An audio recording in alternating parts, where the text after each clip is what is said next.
Let's start here. If your team is missing quota, if your revenue per employee is flat, if gross margin is tightening because the output isn't where it needs to be, that's not a motivation problem. And that's not a people just don't want to work anymore problem. That's a leadership system problem. And when productivity drops, most managers respond the same way.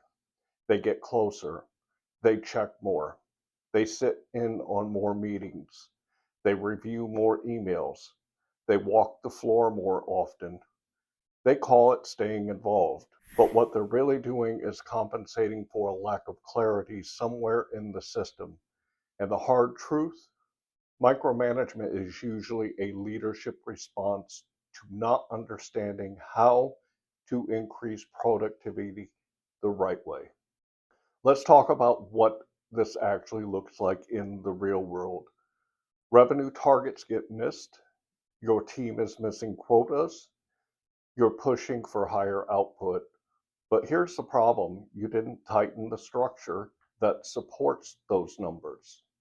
So what happens? Managers step in an office environment that shows up as constant check-ins, constant messages, reviews that feel less like coaching and more like interrogations. People go into survival mode instead of building real success.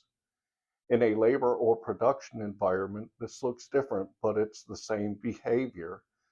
Standing over someone's shoulder, constantly correcting techniques instead of teaching how to actually do the work.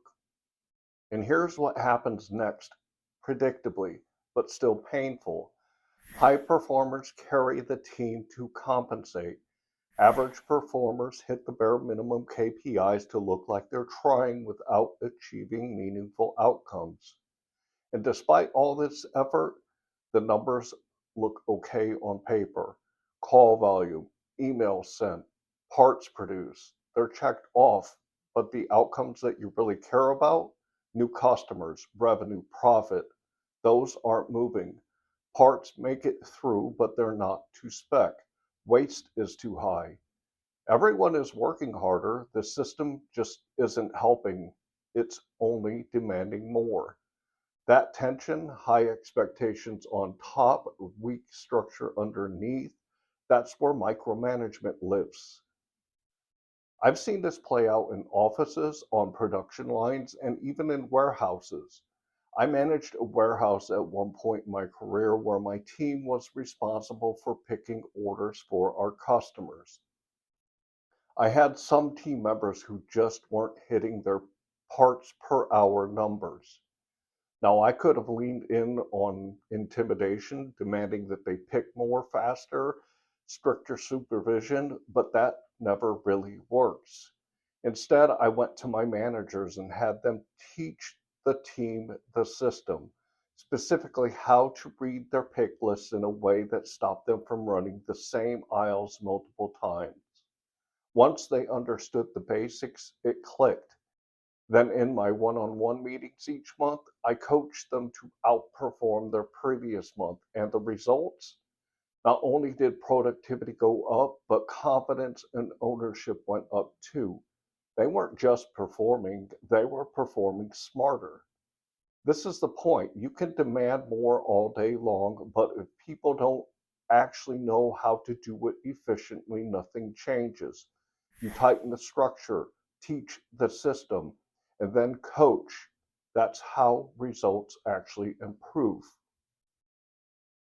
Here's what I've seen over and over in offices, production lines, and warehouses. Productivity problems don't suddenly appear the moment the numbers dip. They start much earlier during onboarding. This is when people aren't taught the basic fundamentals to be successful. Leaders often aren't trained to build high performing teams, and performance becomes nothing more than hitting basic KPIs, with employees just trying to look busy instead of tying behaviors to real results like revenue, output, or profit. By the time the dip feels urgent, the real breakdown has been there for months. You can't fix that with pressure. You fix it by creating clear structure, teaching people how to do the work efficiently, and coaching them to consistently improve. That's exactly what I help companies do. So productivity isn't just better on paper, it actually happens. Micromanagement isn't the disease, it's the symptom. The real problem usually comes down to this: nobody clearly defined what good looks like in measurable terms. If your managers can't tell me exactly what success looks like for each role, and your team doesn't know what they're really responsible for, that's when micromanagement creeps in. If nobody really knows what good looks like, managers start hovering, and employees, they start performing for approval instead of results. When those answers are fuzzy, managers start stepping in closer. They don't trust outcomes, so they start managing activity instead. And sure, activity feels productive, but it doesn't always produce revenue. It doesn't always increase gross margin. It doesn't always improve output per labor hour. When leaders manage activity instead of standards, autonomy becomes risky. So they tighten control and productivity caps out. If you want micromanagement to stop, you have to replace it with something stronger. First, define non negotiable performance standards, not values, not do your best, but standards. And I mean that something measurable. If you're in sales, that might be minimum pipeline ads per week, a target close rate, a required follow up window. If you're in operation, it might be units per hour, acceptable error rates, rework thresholds. If you're in a service business, it's utilization, revenue per billable hour, client retention. Here's why this matters. When expectations are measurable, ownership becomes possible. If you skip this part, you'll spend all your time correcting behavior instead of improving results. Second, you have to stop tracking busyness and start tracking output. I've seen managers obsess over how many emails somebody sends, but they couldn't tell me revenue per employee. That's backwards. If output is clear, revenue generated, units completed, margin protected, you don't need to watch every move. But if you stay focused on activity, you'll build employees who only perform when somebody's watching them. That's not productivity, that's surveillance. And third, every role has to own a number, not just contribute to it, own it. There should be a clear answer to this. What metric are you personally responsible for improving this quarter? Revenue, quality rate, throughput, utilization, something real.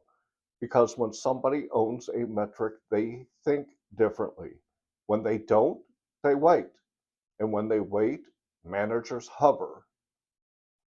If you're not sure what your manager should be measuring, or you can't clearly define what good looks like role by role, that's fixable.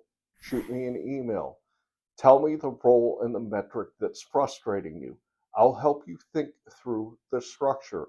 That's it. Let me leave you with this. If you stepped away for 2 weeks, would your productivity hold steady because the standards are clear? Or would everything slow down because your presence is the control system? Be honest about that answer. If this helped you think differently, like the video. Drop a comment with the metric that's giving you the most pressure right now. And subscribe if you're serious about fixing performance at the root, not just reacting when the numbers dip.